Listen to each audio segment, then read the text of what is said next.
Halo semuanya, selamat datang. Kenalkan, saya Dr. Reni Oktavia, SEMEI. Saya sehari-hari mengajar sebagai dosen di Fakultas Ekonomi dan Bisnis UPN Veteran Jawa Timur. Senang sekali rasanya bisa menemani Anda di sesi berbagi akademis kita kali ini. Hari ini, kita bakal membedah sebuah paradigma bisnis yang benar-benar luar biasa, yaitu penggabungan antara strategi Blue Ocean dan potensi Nusantara. Kita akan melihat secara langsung gimana sih teori kelas dunia itu kalau diaplikasikan langsung pada kekayaan luar biasa yang sebetulnya udah ada di sekitar kita. Menarik banget kan? Nah, supaya pembahasannya lebih terarah, agenda masterclass kita hari ini udah saya bagi jadi 5 bagian utama.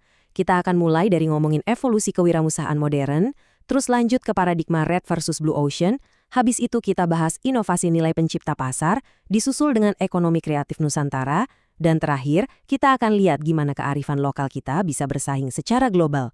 Yuk, langsung aja kita mulai. Oke, kita masuk ke bagian pertama, evolusi kewirausahaan modern. Pernah kepikiran nggak sih apa artinya jadi pengusaha di zaman sekarang? Menjadi wirausahawan di era digital itu menuntut pola pikir yang sama sekali baru. Ini bukan lagi sekedar soal jualan dan nyari untung sebanyak-banyaknya, teman-teman. Ini soal gimana kita bisa menciptakan dampak yang nyata. Kalau kita lihat ke belakang, dunia bisnis itu udah melewati perjalanan panjang banget. Di era klasik dulu, tokoh seperti Richard Cantillon ngelihat wirausahawan itu murni dari seberapa berani mereka ngambil risiko. Terus, bergeser ke era industrial, ada Schumpeter yang bilang kalau inovasi itu motor utamanya. Masuk ke era ekonomi pengetahuan, Peter Drucker ngenalin yang namanya inovasi sistematis. Nah, sekarang di era modern, fokusnya udah bergeser drastis. Kita bicara soal digitalisasi dan SDGs atau tujuan pembangunan berkelanjutan dari PBB. Jadi, wirausahawan modern itu pada dasarnya adalah agen transformasi sosial. Tugas kita sekarang adalah memecahkan masalah lingkungan dan masyarakat, bukan cuma sekedar cari cuan. Makanya, saya suka banget sama satu pemikiran emas dari Joseph Schumpeter ini. Dia mendefinisikan wirausahawan sebagai agen perubahan yang mendorong transformasi lewat sesuatu yang dia sebut sebagai creative destruction atau destruksi kreatif. Maksudnya gimana? Model-model bisnis lama yang udah kaku dan gak efisien itu harus berani kita hancurkan secara kreatif untuk kemudian diganti sama solusi-solusi baru yang jauh lebih fresh dan relevan. Sekarang, mari kita masuk ke bagian kedua. Paradigma Red versus Blue Ocean. Kenapa konsep ini penting banget? Karena faktanya, saat ini kita lagi menghadapi krisis hiperkompetisi. Di pasar modern yang udah super jenuh ini, banyak banget perusahaan yang ngos-ngosan. Berjuang keras cuma buat sekedar bertahan hidup. Inti masalahnya sebetulnya sangat jelas. Bayangkan sebuah lautan yang merah berdarah, kita sebut ini Red Ocean. Kenapa berdarah?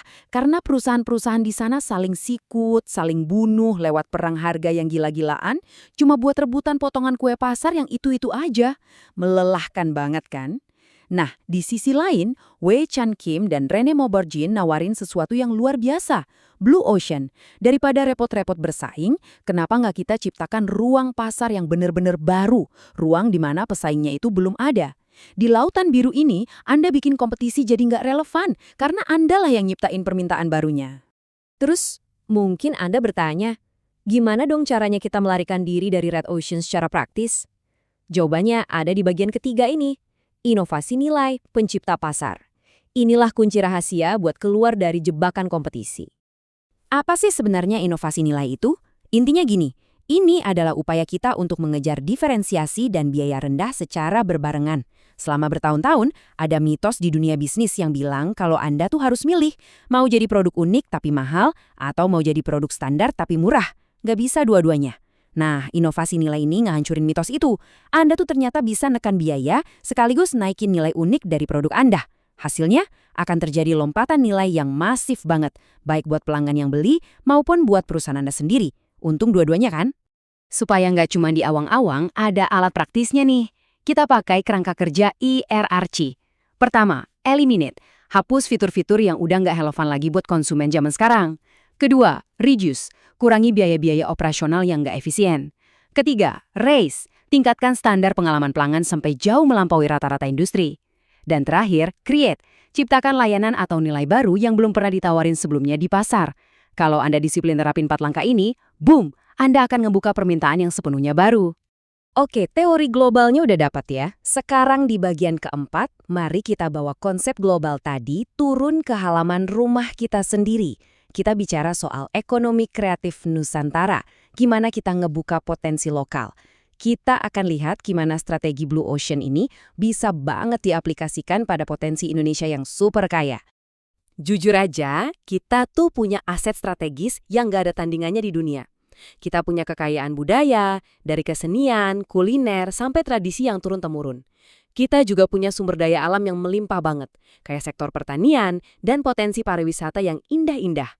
Ditambah lagi, sekarang integrasi digital di ekonomi kreatif kita lagi tumbuh pesat. Ketiga elemen ini teman-teman, bukan cuma sekedar barang jualan. Ini adalah cetak biru utama kita. Ini bahan baku paling otentik yang bisa Anda pakai buat pengeksekusi strategi Blue Ocean tadi.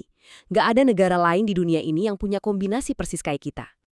Anda harus ingat satu hal ini. Identitas lokal itu adalah diferensiasi global yang paling utama. Di tengah dunia digital yang makin kesini makin seragam, budaya lokal Anda itu bukan cuma sekedar warisan masa lalu untuk dikenang loh. Ia adalah aset ekonomi bernilai tinggi. Sebuah identitas unik yang mustahil bisa di-copy-paste sama pesaing dari luar negeri. Akhirnya kita sampai di bagian kelima. Kearifan lokal di pasar global, menjembatani tradisi dan modernitas. Mari kita bahas gimana sih kearifan tradisional ini bisa benar-benar diterjemahkan jadi kesuksesan bisnis skala global yang nyata. Sebetulnya ada 3 langkah praktis buat menembus pasar global. Langkah pertama, identifikasi dulu kearifan lokal yang Anda punya. Pikirkan tentang pesona batik, magisnya budaya Toraja, keindahan Bali, atau bahkan keunikan rasa kopi lokal daerah Anda. Langkah kedua, jangan berhenti di bentuk tradisionalnya aja. Integrasikan dengan teknologi modern dan branding digital yang kuat. Dan langkah ketiga, luncurkan itu sebagai produk global yang premium dan autentik. Kita ubah komoditas lokal yang biasa-biasa aja menjadi experience economy, atau ekonomi pengalaman yang bernilai tinggi buat dinikmati masyarakat dunia. Kenapa pendekatan seperti ini bisa efektif banget? Bapak pemasaran modern kita, Philip Kotler, pernah mencatat bahwa diferensiasi yang sejati itu bersandar pada nilai emosional dan budaya. Konsumen zaman sekarang tuh udah nggak cuma beli barang fisiknya aja. Mereka tuh beli cerita otentik dan narasi budaya yang unik di balik produk tersebut. Dengan mengangkat nilai emosional Nusantara ke dalam produk Anda nggak cuma dapat transaksi jual beli sesaat, tapi Anda memenangkan loyalitas pelanggan yang sangat kuat. Jadi pertanyaan pamungkas dari saya buat Anda hari ini adalah, bagaimana Anda akan mengubah tradisi lokal menjadi inovasi global esok hari? Saya menantang Anda semua. Cobalah mulai melihat akar budaya Anda bukan sebagai masa lalu yang kuno, tapi jadikan itu sebagai kanvas kosong untuk strategi Blue Ocean Anda berikutnya. Ambil kekayaan Nusantara kita, aplikasikan inovasi nilai yang udah kita bahas tadi, dan ciptakan pasar baru yang bakal bikin dunia terpukau. Terima kasih banyak udah bergabung di sesi berbagi akademis ini bersama saya. Teruslah berinovasi dan sampai jumpa.